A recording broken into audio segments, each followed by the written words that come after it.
All right there, hello friends, and welcome back. This is the new series in 2024, the Dexplanation. I hope it's not becoming too redundant. I just like to talk a lot and in depth about these decks because anybody watching these that invests in these, they probably want to know that stuff, and it gives insight and get ideas from it. Or maybe people just like being around me. I like to think of that too, but that's all right. In any case, this is the Dexplanation. So we're going to talk about beyond just keeping this very budget friendly for beginner modern players. I like building beginning decks like this, or budget friendly decks, not necessarily a beginner deck because it isn't, but very fun decks that anybody should enjoy playing. Similar to one I'm going to show also. So let's get right into it. So for our mana dorks, we have these. Look at that. In addition, this has Exalted. These are going to give anything we attack with a bump if it attacks alone. So if we have something very big with Trample, with a couple of these, it's going to get an extra +2/+2 if it attacks alone, which is a great payoff if you think about it, because attacking with like a 1/1 or even a 2/2, you can keep that untapped with that Exalted and just attack with 1 and keep some blockers up. So this is a great ramp because just putting it into perspective here, if on turn 1 we play Llanoware, right?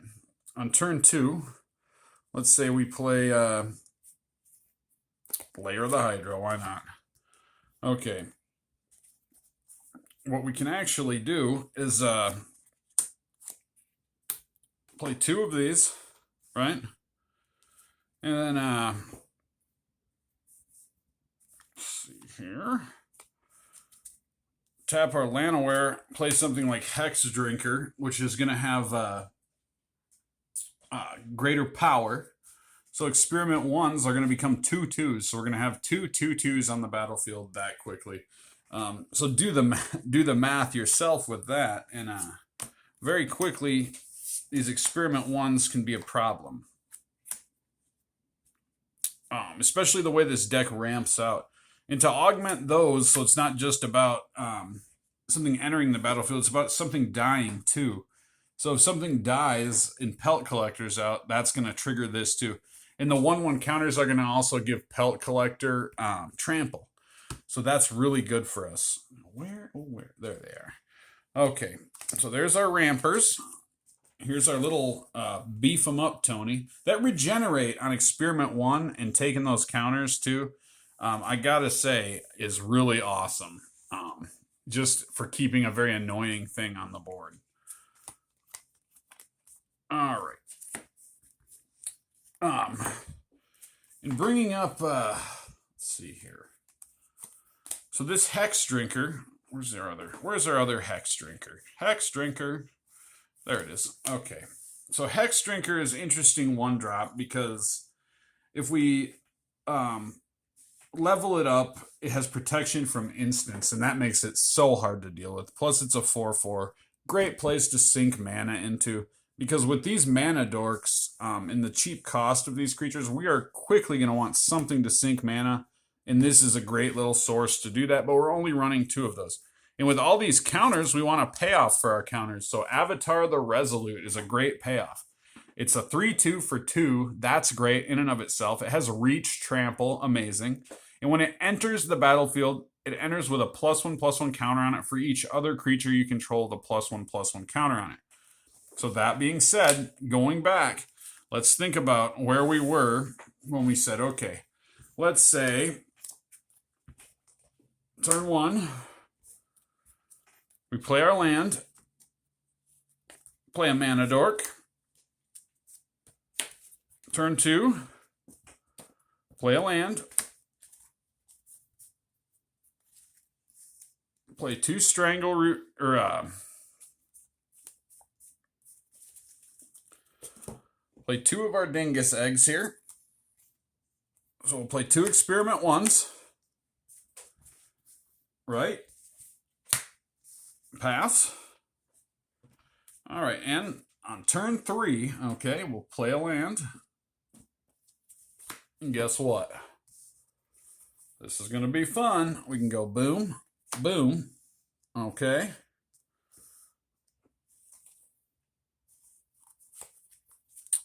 Actually, sorry about that. Go like this.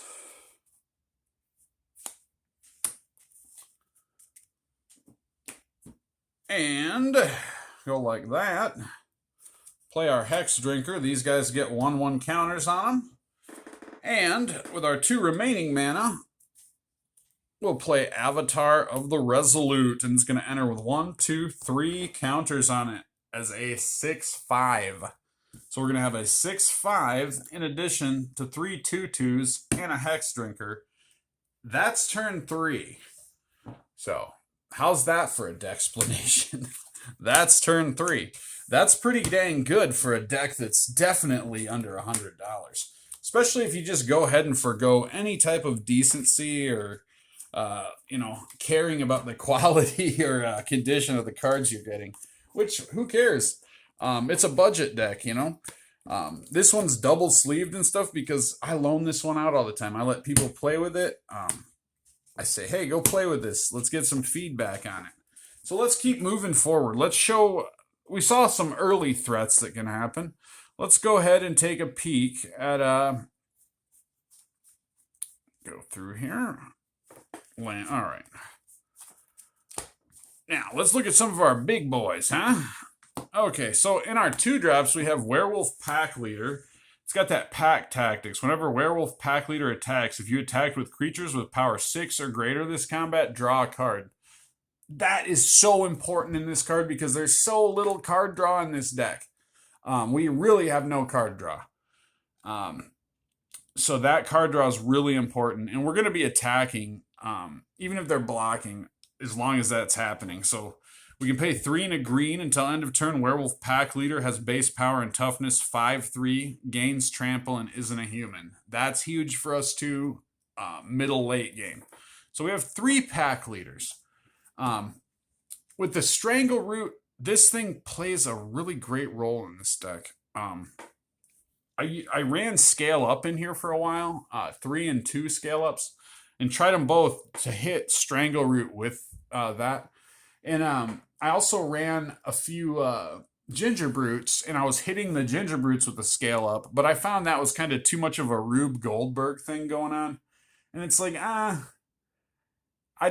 I'd rather have like the staying power. I mean, the Ginger Brute, like this is really good regardless. It's a 3/2 that, it comes back at 3/2. So it's really good. And I just found that why not just squeeze out the, definitely squeezed out Scale Up from the list. But we're running 4 Strangle Roots.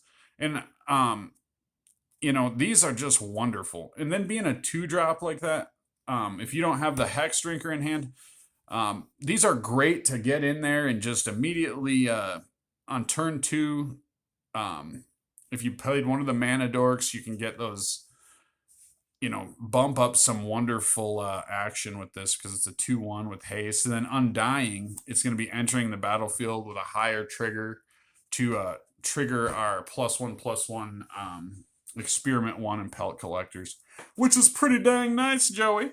All right, and Old Growth Troll. Now, this is one where I was like, okay, I'm going to try this. I tried 2 because I'm like, it's 3 mana. But no, this is good. This is better than Scale Up. This is essentially 2 creatures for the price of 1. If it dies, you can enchant a forest. It gives you ramp. That's great. You can sacrifice the land, create the token. So essentially it comes back and a big creature enters the battlefield. Again, decided on 4 because it's so good. Similarly as Steel Leaf Champion, which is a 3 mana 5/4. So if you do the math here, my thoughts on why I run 4 Steel Leafs too. So having just ran 3 of these and 3 of the Old Growth and then 2 Scale Ups, the Scale Ups, like this is one of the reasons I took these out here because this can't be blocked by creatures with power 2 or less. Now, in the greatest scenario with Scale Up, right? Like we play Ginger Brute, turn 2, with mana up, we hit it, and we have a 6/4 that doesn't have a blocker. But what if it does have a blocker? Gingerbrute doesn't, it wasn't a good game plan. It didn't do what we want. So say like even with the Stranglegeist, say like turn 2, you have the Mana Dork, you play Stranglegeist, you tap the Mana Dork for scale up, and big deal, like the Strangleroot is a 6/4 worm that can be blocked, so not the best. I just find having these Steel Leaf in there, ready to go, 5/4, can't be blocked with power 2 or less, that is huge. Especially if you hang some trampling attributes on these things. Then Thrun the Last Troll. This guy is the holdout, man. His crime was silence, and now he suffers it eternally. The last of the last, right? So when all else has failed, there's a Thrun in the deck. Can't be countered, can't be the target of spells or abilities your opponents control. And best of all, he can be regenerated for just 2 mana. So we can go Voltron with this guy and be like, okay, you guys have countered everything. We got this. They bolted all of our toys. And what we can do then is begin hanging things like Rancor onto here. Okay. And we can play things like Aspect of Hydra, 1, 2, 3, 4. If he's like that, even if we have nothing else on the board, play 2 Aspects of Hydra, XX until end of turn, where X is your devotion to green. So, Vines of Vastwood, our anthems. So Thrun, just one Thrun, son. Anyways, okay.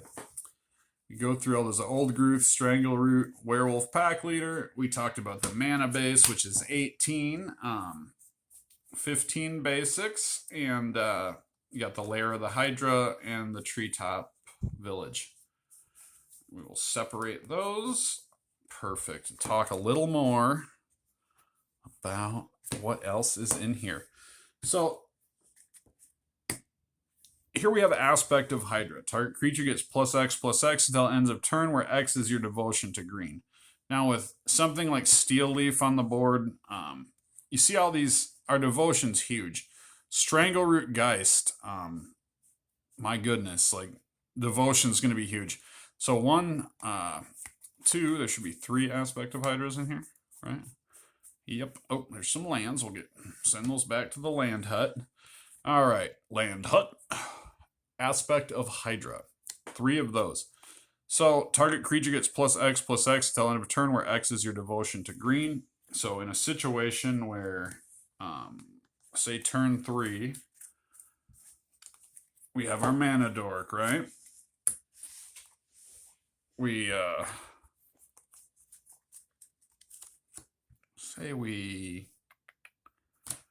I don't know, we'll say something, right? Something. We'll say, did Mana Dork turn 1, turn 2, we played Strangleroot Geist, and we will say a Hexdrinker, why not? And we pass the turn. So, just like that, so we play another Strangleroot, right? So we have 4 mana, we can hit just like that. And pretty soon our devotion is what? 1, 2, 3, 4, 5. So we have 2 7/7s. Like that, turn 3. The deck has been playing so good I could almost see optimizing it. But then I think too, like, well, in the direction it's going, like the mid-range push that this thing has is just wonderful. So it's almost like one of those things, like it's budget friendly. It has that going for it. It's fun to play. Like, why change it? I've been guilty of this in the past where I will build a deck and it'll work so good where I'm like, man, I'm going to optimize the heck out of this deck. And I just go ahead and optimize the heck out of it. And this happened to me with Rot Priest, actually. When the Rot Priest, when I was playing the Gruul Poison Storm, my big mistake, man, was I was running like other creatures with Infect. It was more of like a mid-range than a breach, but I went all breach, tried to optimize it because I said, oh, this is good. I'm winning games like with this old school Infect, but with Rot Priest Storm involved too. And honestly, as soon as I optimized the heck out of it and just had Rot Priest and then like storming things, I started losing games, and I had optimized it so much where by the time I was done, I ended up just taking the mana base and using it in my prowess, and further optimized prowess because I liked playing prowess. But I digress. Oh, get the t-shirt. I digress.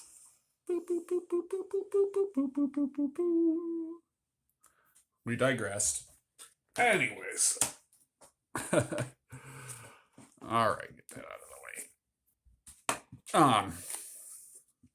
way. So now let's talk about the problem in this deck. What is the problem? And you might say, the lifelink. Card draw, a little light. Yeah. The lifelink is a problem, friends. So there is not a lot of lifelink. But the way, like, against a burn deck, this is almost working as a burn deck in and of itself. And it forces a burn deck to deal with our creature base. So we have that working for us. But I tried to run the Ginger Brute to use as like a secondary life gain. I actually ran the Might to get a little life gain, but both of those seemed like counterintuitive to this creature board we're trying to create of big trampling creatures. It just seemed counterintuitive. This is not a commander deck. We're not building it to deal with everything. So lifelink is a problem, but the way the deck is designed, when we're playing against some low to the ground burn deck or a burn-ish deck like prowess, we're keeping them on their toes as much as they are us.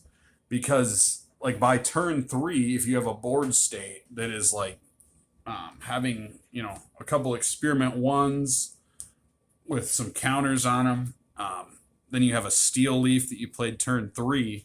Like turn 4, like if you have 10 life, if you've been burned down to 10, if you've been burned down to 8, by that time, I mean, you are definitely, I'd say these will be 3/3s, so 6, 5, the damage coming through is just going to be huge in that sense. So say we are going against like other creature heavy decks and we have like problematic blockers. So then it's time to sideboard. And what do we have in the sideboard? We have Ram Through. So 3 of these with our trample is going to help us deal damage to target creatures. And damage to the controller of that. So most of our things are going to have trample. They're going to be given it by having counters, or they have trample inertly built into their design.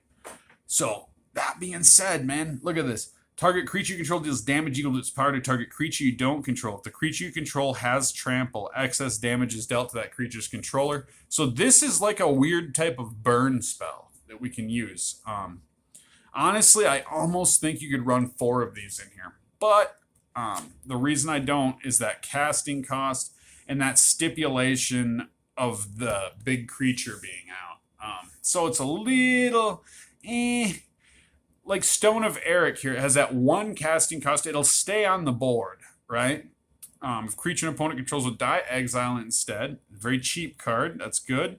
Pay 2 and tap. Sacrifice Stone of Eric. Exile target player's graveyard. Draw a card. In addition to our Werewolf Pack Leader, this is going to give us a little bit of card draw. The Damping Spear in specific situations. Only in specific situations. I ran 2 of these in here, and I just had to get 1 out of here. Because even if we needed it, it seemed like 2 of them, and that casting cost. We have 1 in here just because going against something like Tron, throw it in, man. All right, in natural state. All right, because we're not running Buseju, and to stay in budget, and to not like fill up our creature base with something that is a great card, but maybe not the greatest for us.